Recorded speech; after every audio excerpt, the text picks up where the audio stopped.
Assalamualaikum warahmatullahi wabarakatuh. Perkenalkan, nama saya Putri Adiliani, NIM 430 1022 Kali ini saya akan mempresentasikan mengenai demonstrasi kontekstual untuk topik 5 pada mata kuliah Filosofi Pendidikan Indonesia.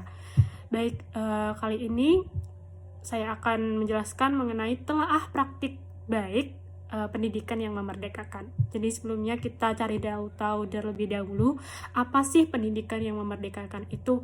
Nah, pendidikan yang memerdekakan adalah pendidikan yang dalam pembelajarannya di sekolah tidak membuat peserta didik terpaksa mengikuti kurikulum yang berlaku. Karena harus kita ketahui bahwa peserta didik itu bukanlah sebuah kertas kosong yang bisa dicoret-coret oleh guru. Kemudian peserta didik itu dia memiliki pemikirannya sendiri, dia memiliki karakteristik sendiri, sehingga kita sebagai guru harus tahu akan hal itu, dan dia membutuhkan pendidikan yang memerdekakan itu sendiri. Kemudian pembelajaran tidak harus di ruang kelas, melainkan bisa di mana saja, karena setiap tempat adalah sekolah dan setiap orang yang ditemui adalah guru.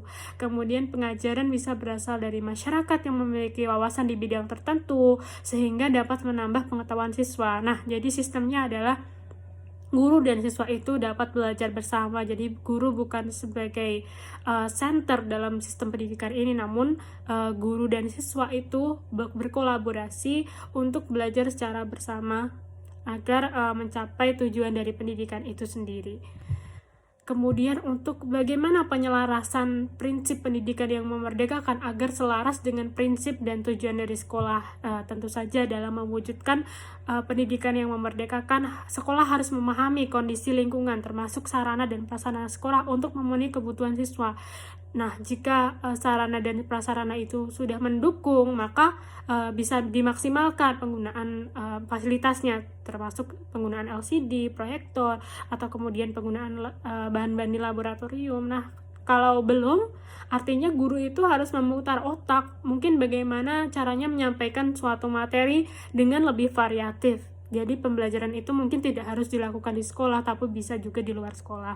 Kemudian sekolah perlu memperhatikan karakteristik dari siswanya. Nah, di awal dari pembelajaran itu, sebelum masuk ke inti dari pembelajaran, kemungkinan guru ini baiknya melakukan observasi terlebih dahulu untuk profiling siswanya. Kemudian setelah didapatkan karakteristik baru, kemudian guru menyusun rancangan pembelajarannya yang disesuaikan dengan karakteristik siswa ini. Jadi bukan berdasarkan apa sih yang diajarkan di sekolah lain, atau mungkin apa sih yang diajarkan di luar sana, bukan, tapi tetap berdasarkan apa yang siswa kita miliki, apa yang siswa kita itu selama ini bisa dikembangkan lebih jauh, potensi apa sih yang mereka punya, seperti itu.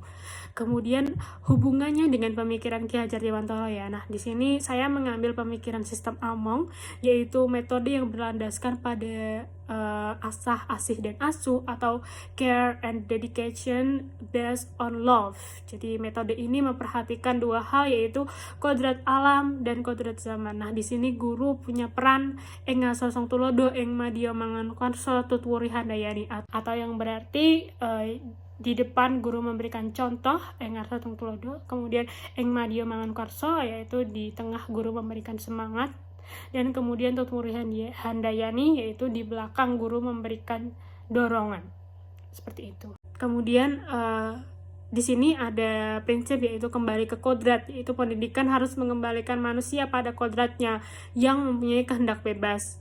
Tentu saja ya, karena kehendak bebas itu harus diketahui oleh semua orang, harus diketahui oleh baik dengan guru. Jika siswa itu kemungkinan dia berasal dari usia tertentu, dia berasal dari zaman yang berbeda dengan kita, sehingga kita harus mengikuti perkembangan itu. Tidak bisa kita samakan pendidikan pada zaman kolonial, pada zaman 90-an dengan pendidikan anak zaman sekarang, seperti itu. Kemudian ekosistem belajar, yaitu pendidikan yang memerdekakan perlu ekosistem belajar yang mendukung. Artinya guru sebagai fasilitator harus memberikan opsi-opsi terbaik yang sesuai dengan keterampilan dari siswa, sesuai dengan kemampuan yang mereka miliki, dan memfasilitasi mereka sebaik mungkin. Jadi kalau fasilitasnya sudah bagus, dimaksimalkan, dan kalau fasilitasnya kurang, mungkin guru bisa memberikan alternatif lain seperti yang sudah saya jelaskan sebelumnya. Kemudian Saya di sini mengambil contoh untuk penerapan sistem Among di SMA Kesatrian 2 Semarang, tempat saya PPL, yaitu lewat pembelajaran berdiferensiasi. Yang kita tahu ya, jika pembelajaran berdiferensiasi itu adalah pembelajaran yang dia berpatokan pada karakteristik siswa. Nah, pembelajaran berdiferensiasi ini terdapat 3 jenis, yaitu ada diferensiasi proses, kemudian diferensiasi produk, dan diferensiasi untuk konten. Nah, masing-masing ini sudah diterapkan pada kelas dan jenjang yang berbeda.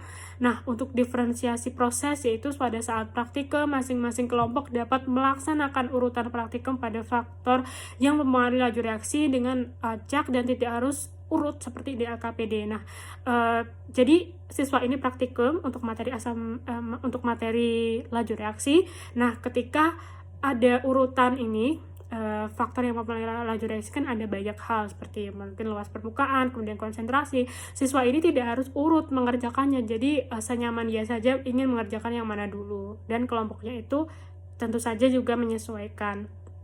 Kemudian ada diferensiasi produk, di mana hal ini diterapkan pada materi asam basa, kemudian pada materi hukum dasar kimia, jadi pada 2 jenjang yang berbeda, yaitu pada di sini saya mengambilnya adalah teori asam basa, yaitu pada penerapannya guru dan siswa berdiskusi secara aktif, kemudian siswa menyimpulkan perbedaan yang jelas, pembelajaran yang jelas dan apa yang ia dapatkan hari itu melalui berbagai platform. Dia jadi dapat menyimpulkannya lewat video, kemudian menyimpulkannya lewat infografis, gambar, dan catatan, dan lain-lain.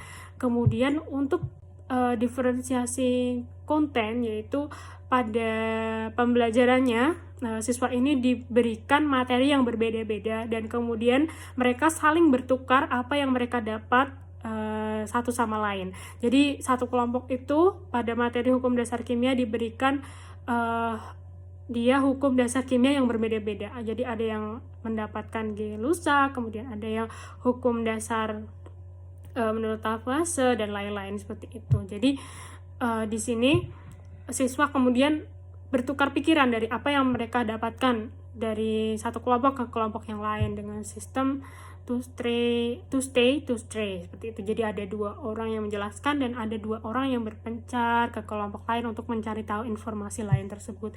Kemudian tantangan yang dihadapi tentu saja ada banyak ya. Yang pertama ada perlunya kontrol kelas yang lebih dari guru. Kemudian guru perlu benar-benar memahami karakter siswa, oke? Kemudian siswa yang belum percaya diri. Nah, karena itulah perlu dorongan lebih dari guru. Kemudian solusi dari tantangan itu yang pertama ada penggunaan tes diagnostik di awal pertemuan sebagai pengantar, kemudian juga ada observasi sebelum pembelajaran, kemudian guru memperhatikan karakteristik dari peserta didik lewat observasi tadi. Kemudian guru perlu menjalankan sistem Among dengan baik dan menerapkan prinsip eng asal song tulodo, eng madio mangan korso tuturi handayani itu sendiri yang sudah saya jelaskan di perihal sebelumnya.